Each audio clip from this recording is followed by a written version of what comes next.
దయ్యంగాడు బాగా ఉపయోగించుకునే అవయవం ఏంటన్నమాట చెప్పండి? నాలుక. సువార్తకి దేవుడు ఉపయోగించుకునేది ఏంటి చెప్పండి? నాలుక. ఇప్పుడు మళ్ళీ రివర్స్, సాతానుగాడు గాసిప్ చెప్పడానికి కూడా ఉపయోగించుకునేది ఏంటి చెప్పండి?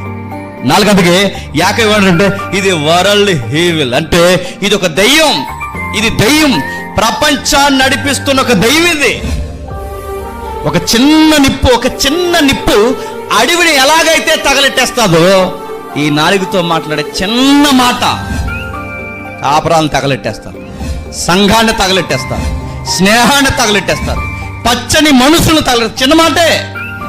ఒక చిన్న నిప్పు పచ్చని అడవిని ఎలా తగలెడుతుందో, నీ మాటలే కదా ఈరోజు ఇంత విడిపోవడానికి కారణం కాదా?